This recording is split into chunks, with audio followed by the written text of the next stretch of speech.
Are you an overthinker and it's really impacting your life?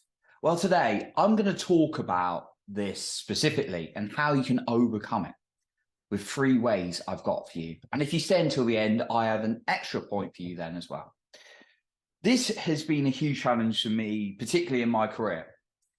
It's something whereby I was like, right, I've got to do that task, I've got to do that task, I've got to do that task.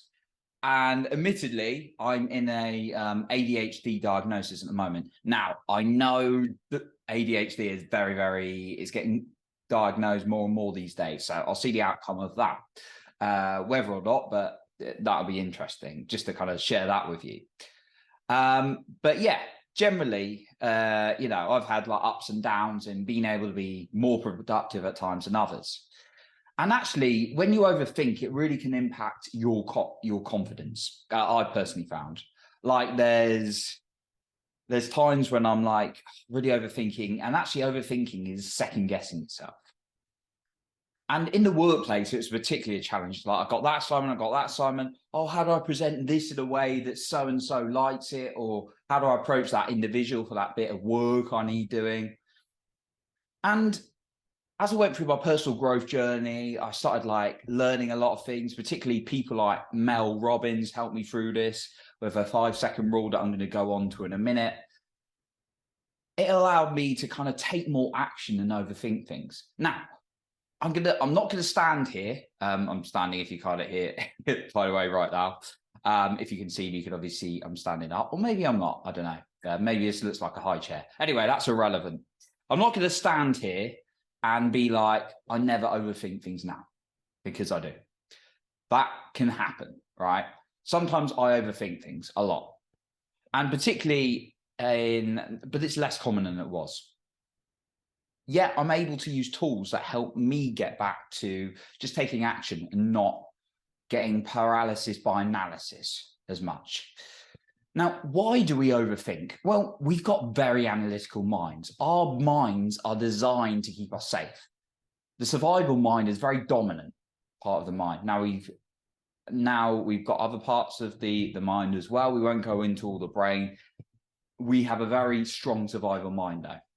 And it's always looking for problems. And when we've not trained ourselves accordingly, training our emotions and things like that, or maybe we've had bad experiences, it can get a little bit over analytical. And when we say overthinking, we're talking about overthinking the negative stuff, because we could also overthink the positive stuff as well. And we wouldn't be complaining if we were overthinking the positive stuff. And I've definitely been overthinking the positive stuff, and that's great. It's amazing. Yet when we're in when real threats don't come into our life, our brain starts analyzing the smallest things. And with so much information also coming towards us, we can definitely overthink things. And when we overthink things, it really drains our energy, really knocks our confidence, because we start second guessing ourselves from all the stimuli that's coming at us. So ask yourself this: how is it helping you when you're in a state of overthinking? Like continuing to think in the same way, not taking any action? Because for me, it wasn't good. It was draining me. I wasn't doing what I wanted to do, and I wasn't feeling very good with myself as a result. So let's dive into some points that you can practically use. My first one is, and bear in mind, it's not just one of these things, maybe a couple of things you want to try. The first one is plan in advance and be realistic with your planning. Okay. So plan in advance, time box. Time boxing is really, really effective. Now, people talk about time boxing. What is time boxing if you're not familiar? Time boxing is when, rather than having a to-do list, which if that works for you, that's great. But a to-do list is never ending, right? I've got lists of tasks which I keep separately. And then I just pick the appropriate ones that's going to help me go towards my goal, or what's really important rather than necessarily urgent. Now, time boxing is when you block out maybe 30 minutes, maybe an hour, maybe a couple of hours, maybe longer, or maybe less than 30 minutes, maybe it's 15 minutes to do a particular task or activity in your day. Now, people think of this like, right, okay, I've got to do that assignment if you're like working on an assignment, or I've got to work on that project. And that's true, right? That's really effective. And there's lots of technology out there. There's like Motion, I think, which is really good for it, that I've not personally used, but I see lots of adverts coming up, which allow you to start blocking out some of your priority tasks that maybe you need for your career or your business, right? Now, that's great. Also, time box your social life, your personal life, everything, right? I time box when I'm going to the gym. I time box when I'm doing my emotional workout, which is also my morning routine. The thing is, when you start like, and I've been guilty of this, right? I've tried to put in too many tasks in the day, and I'm actually like, or time box things like, okay, I'll do that assignment, and then it's just like, oh, right. Well, where's my time for relaxation? Where's my time for socializing? So that's my first tip. Start time boxing and planning your week. Now, what I like to do is once a week, plan my next week, because that allows me to know what I've got in the days. Now, do you have to be flexible sometimes? Yes, of course. And make sure, you plan accordingly. Yeah, that's something that really helps me reduce overthinking by planning in advance and time boxing things. The second one is kind of follows on from that. It's make your day realistic, right? Don't schedule something that's going to take you 2 hours for a 30-minute slot. One of the challenges I had was like scheduling like 45 minutes for exercise, when actually it's taking me an hour and a half. Do you know how much more pressure that added on than overthinking? Like, okay, I said I was going to do exercise, but I've overrun. Now I've got to do this. Now I've got to do that. Make it realistic. When you allow yourself room for flexibility in your day as well as planning things, that allows you a bit of room for maneuver when things suddenly come in. Otherwise, you get all these things you've got to be doing, your schedule falls out, and that can just cause a knock in your confidence, because you're like really confused what you're doing and second guessing yourself. So allow that room for when you might need to move things around as well. Schedule in like flexible time as well. And the third one, if you're overthinking things, and maybe if you're you plan that out, you've made your day realistic, and then something's really bothering you, just get it down on paper. Like, this is so simple. Yeah, not all of us do it. And I've been guilty of this, keeping stuff all in my head, not getting it out on paper.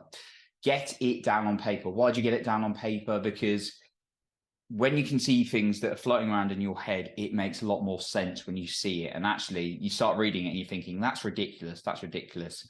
And these can be like negative thoughts and just challenges that come in. For example, what I try to do is make a note of, and I've done this, make a note of my triggers. Like, someone said something and then I get this feeling in my body, like this adrenaline rush.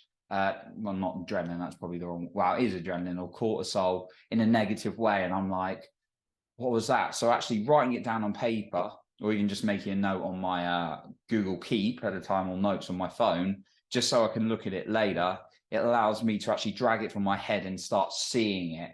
Actually, what are some of these things I'm overthinking about as well? And my bonus tip for today is the 5-second rule. The 5-second rule is something by Mel Robbins. And she's got a book called The 5-Second Rule. She's also written other books, articles. Great person to follow in the personal growth world. And the 5-second rule is more for when you need to take action in the moment. Maybe you're lacking confidence.